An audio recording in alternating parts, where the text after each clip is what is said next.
सुप्रभात बच्चों। आज आप सभी अध्ययन करेंगे भाषा परिचय भाग 6 चैप्टर 16 प्रत्यय। इसके पहले पिछले चैप्टर में आपने पढ़ा है उपसर्ग। तो मैं आपको सबसे पहले प्रत्यय, उपसर्ग और प्रत्यय दोनों में अंतर बता देता हूँ। दोनों का काम एक ही है। दोनों का काम एक ही है कि शब्द इन किसी भी शब्द के उपसर्ग आगे जोड़ते हैं। आगे से तात्पर्य पहले, शब्द के पहले उपसर्ग जोड़ता है और प्रत्यय पीछे। आप ऐसे ध्यान रखिएगा, प्रत्यय पा आ रहा है वो पीछे, पीछे मतलब शब्द के बाद, और उपसर्ग आगे, आगे मतलब पहले, पहले और पीछे। ये दोनों चीज़ें ध्यान रखिएगा। तो दोनों का काम एक ही है कि शब्दों के साथ जुड़ करके और उसके अर्थ में या तो विशेषता ला देते हैं या उसका अर्थ बदल देते हैं। तो आप इसे देखेंगे, इस चैप्टर को देखिए, पढ़िए और समझिए। लिखने वाला, धावक, लोहार, चित्रकार।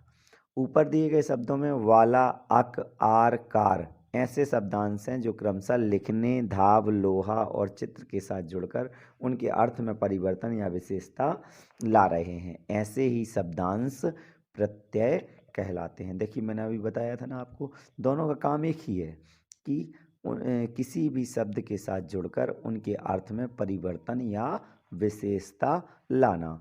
यही काम उपसर्ग का है और वही काम प्रत्यय का है। बस अंतर केवल इतना है कि प्रत्यय पीछे जोड़ते हैं और उपसर्ग आगे जोड़ते हैं। आगे से तात्पर्य शब्द के पहले, पीछे से तात्पर्य शब्द के बाद। ओके, तो देखिएगा आगे। जो शब्दांश शब्दों के अंत में जुड़कर उनके अर्थ को बदल देते हैं प्रत्यय कहलाते हैं। प्रत्यय के भेद। प्रत्यय के दो भेद होते हैं, कृत प्रत्यय, तद्धित प्रत्यय। कृत प्रत्यय, जो प्रत्यय धातुओं के अंत में लगते हैं वे कृत प्रत्यय कहलाते हैं, जैसे अन, आवट, कर आदि। हिंदी में प्रयुक्त होने वाले कुछ कृत प्रत्यय: अन, मिलन, चिंतन, मनन। मन में अन जुड़ गया, देखिए मन शब्द है, उस शब्द के बाद अन जुड़ गया तो मनन हो गया, तो प्रत्यय पीछे जुड़ता है। आ, सूखा, जागा, फूला, आई, लिखाई, पढ़ाई, मिठाई। आवट, लिखावट, बनावट, सजावट। आवा, दिखावा, पछतावा, छलावा। आऊ, बिकाऊ, चलाऊ, टिकाऊ। आका, लड़ाका, धमाका, धड़ाका। आड़ी, खिलाड़ी, अनाड़ी, अंगाड़ी। कर, देखकर, खाकर, पढ़कर। ता, पढ़ता, खाता, जाता। दार, लेनदार, देनदार, चमकदार। ना, हंसना, सोना, बैठना।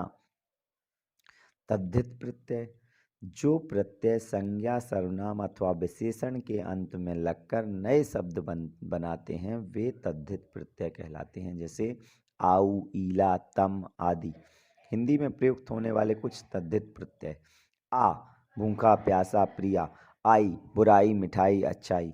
आऊ, उपजाऊ, टिकाऊ, पंडिताऊ। आर, लोहार, सुनार, कहार। अख, पाठक, लेखक, बैठक। कार, पत्रकार, कलाकार, चित्रकार। इया, सुखिया, दुखिया, डिबिया। एरा, चचेरा, ममेरा, ठठेरा। इक, धार्मिक, सामाजिक, वैज्ञानिक। ईला, रसीला, गर्वीला, बर्फीला। एं, एं, कन्याएं, मालाएं, लताएं। गर, सौदागर, कामगर, जादूगर।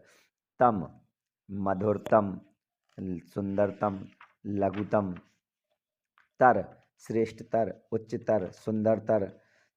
ता, यत्तो, सुंदरता, लघुता, अपनत्व। दार, किराएदार, ईमानदार, दुकानदार। पन, अपनापन, लड़कपन, बचपन। ला, अगला, निचला, लाडला। वना, लुभावना, सुहावना, डरावना। वाला, सब्जी वाला, दूध वाला, धन वाला। ध्यान दीजिए, जो शब्दांश शब्दों के अंत में जुड़कर उनके अर्थ को बदल देते हैं वे प्रत्यय कहलाते हैं। प्रत्यय दो प्रकार के होते हैं, कृत प्रत्यय और तद्धित प्रत्यय। जो प्रत्यय धातुओं के अंत में जुड़ते हैं वे कृत प्रत्यय कहलाते हैं। जो प्रत्यय संज्ञा सर्वनाम अथवा विशेषण के अंत में जुड़कर नए शब्द बनाते हैं वे तद्धित प्रत्यय कहलाते हैं। प्रत्यय किसे कहते हैं, उदाहरण देकर समझाइए। तो अब आप आ जाइएगा पेज नंबर 76। जो शब्दांश शब्दों के अंत में जुड़कर उनके अर्थ को बदल देते हैं प्रत्यय कहलाते हैं। अब एग्जाम्पल देना है तो आप इसी का कृत प्रत्यय का ये जो फर्स्ट एग्जाम्पल दिया गया है, अन, मिलन, चिंतन, मनन, ये एग्जाम्पल लिख देंगे आप।